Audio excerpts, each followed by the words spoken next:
재밌고 유용한 경제 정보를 전해드리는 재택 플러스 시간입니다. 여러분은 빙수 한 그릇의 가격이 얼마가 적당하다고 생각하시나요? 이 한 그릇에 6만 원이 넘는 빙수가 나왔다고 합니다. 도대체 어떤 빙수이길래 왜 이렇게 비싼 건지 잠시 뒤에 알아보겠습니다. 자, 오늘은 한 주를 시작하는 월요일입니다. 이 플러스 나우에선 지난 한 주간 국내외 증시 주요 상황 점검해 보고요. 이번 주 국내 증시 전망도 살펴보겠습니다. 플러스 나우 지금 시작합니다.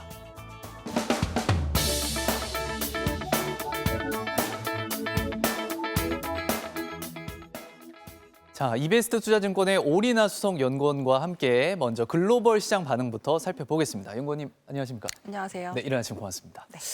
자, 서학개미들의 가장 큰 관심사는 아무래도 이 테슬라가 아닐까 싶은데 요즘에는 조금 힘을 못 쓰는 그런 모습이에요. 이 테슬라 같은 이 빅기업들을 좀 포함을 해서 뉴욕 증시 좀 상황이 어땠는지 좀 점검해 볼까요?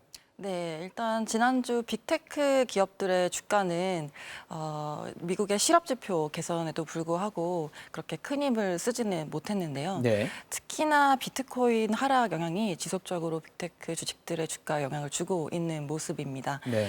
테슬라 같은 경우는 뭐 큰 뉴스가 없는 가운데 지속적으로 좀 비트코인 하락 영향을 받고 있는 상황이고요. 더불어서 코인베이스 그리고 라이어 블록체인들도 동반 하락했습니다. 네. 다만 지난 이제 뉴욕 증시 같은 경우는 실업 지표 때문에 상승 마감을 했는데요. 저희 보시면은 뭐 인플레이션 우려보다는 당분간 좀 경기 회복에 대한 낙관론 때문에 주요 지수들은 상승 마감했다 보시면 되겠습니다. 알겠습니다. 근데 이게 비트코인에 계속 영향을 받고 있는 모습이긴 네. 하네요. 그렇다면 이제 국내 증시는 좀 어땠습니까? 국내 증시는 이번 주 일단은 여러 가지 좀 주요 지표들이 발표될 예정이어서 네. 경기 회복에 대한 좀 기대감이 어느 때보다 높을 것으로 전망이 되고 있는데요. 네.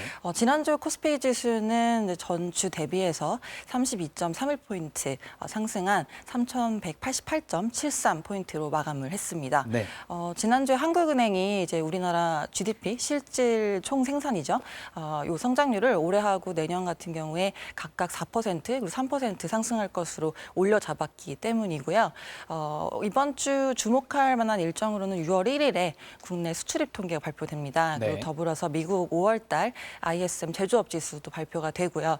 2일하고 4일에도 각각 소비자 물가 지수 그리고 미국 실업 지표, 실업률 발표가 예정되어 있습니다. 네. 더불어서 중국하고 유로존 같은 경우도 이번 주에 제조업 그리고 서비스업 구매 관리자 지수 PMI죠.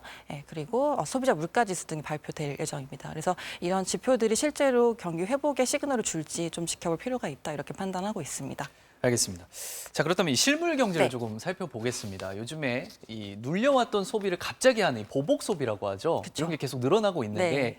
이게 소비가 회복되고 있는지 이게 알 수가 없습니다. 이게 회복되고 있는 겁니까?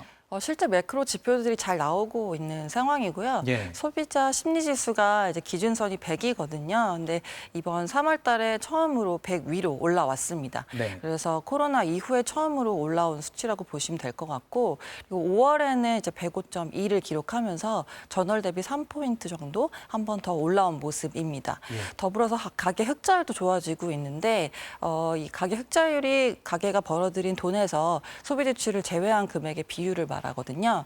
근데 이게 30%가 넘어갔던 적이 2003년에 통계를 작성한 이후에 5번밖에 없었는데요. 근데 그중에 4번이 지난해 1, 2, 3, 4분기 때 발생을 했습니다. 예. 마찬가지로 이번 1분기 때도 30%를 넘어섰고요.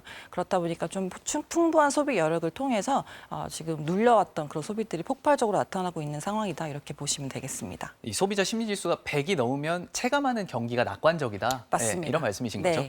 알겠습니다. 요즘에 이제 명품을 사려고 줄을 길게 서는 네. 오픈런, 퇴근런 이런 신조어들까지 나오고 있는데 이 명품 소비 관련 업계들에게도 좀 영향을 주겠어요? 맞습니다. 실제로 뉴스에서 많이들 보셨을 텐데요. 네. 실제 이 소비를 흡수하고 있는 백화점 채널들의 실적이 굉장히 좋아졌습니다. 예. 1분기 때. 그래서 이 대부분이 아무래도 가계 소비 여력은 충분한데 이런 것들이 아직까지 해외여행 쪽으로 이전이 못 되고 있다 보니까 백화점 쪽으로 쏠리고 있다 이렇게 봐주시면 될 것 같고요. 예. 그래서 또 더불어서 따라서 이제 명품 업체들이 최근에 또 이런 트렌드를 발판 삼아서 가격을 인상을 했습니다. 예. 그래서 아시는 대로 에르메스, 샤넬 그리고 루이비통 같은 주요 명품 업체들이 인상하다 보니까 그런 효과들이 백화점 업체들한테 좀 낙수 효과로 나타나고 있다 이렇게 보시면 될 것 같습니다. 예. 자, 그렇다면 이제 유통업계 경쟁도 더 심해질 것 같은데 네. 이제 유통업계 전문가이시니까 저희가 모신 이유가 네네. 이제 2, 3분기에 좀 주목할 만한 그런 업종이 있다면 좀 어떤 게 있을까요? 네, 이런 경기 회복에 대해서 아무래도 좀 관심을 가지고서 발빠른 투자자분들은 벌써부터 투자를 좀 늘리신 것 같기는 합니다. 예. 그래서 백화점 같은 경우 지난해 이제 말부터 조금씩 오르기 시작을 했었고요.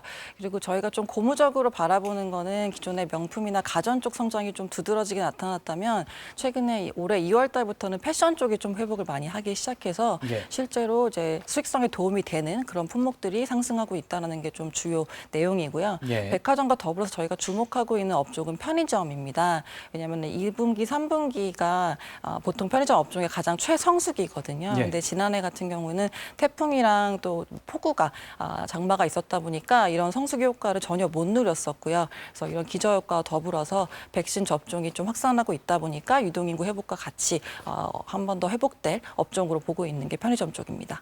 예, 패션과 백화점, 편의점 네. 이 정도로 보고 계신 네. 거군요. 자, 그렇다면 이 쿠팡이나 네이버 같은 이커머스는 좀 어떻습니까? 이커머스가 올해 굉장히 경쟁이 심화할 것으로 보고 있고요. 네. 더불어서 또 쿠팡처럼 직상장하면서 자금을 조달받는 업체들이 힘을 실어가면서 경쟁이 한 번 더 과열될 것으로 전망을 하고 있는데 일단 쿠팡이 1분기 실적을 발표를 했죠. 예. 그래서 매출액 같은 경우 4조 7천억 원을 기록했고 영업 손실은 2,980억 원을 기록했습니다.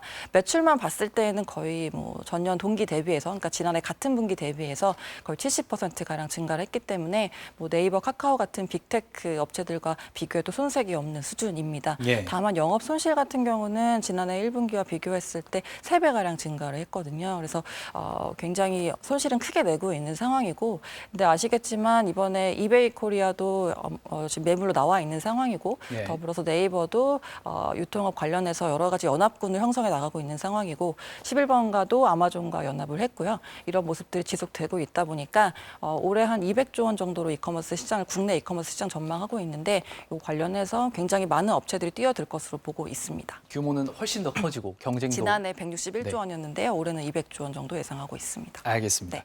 자, 오리나 수석연구원과 함께 주요 증시 전망 그리고 관련 이제 유통업계 쪽 이야기를 좀 나눠봤습니다. 오늘 말씀 고맙습니다. 네, 감사합니다.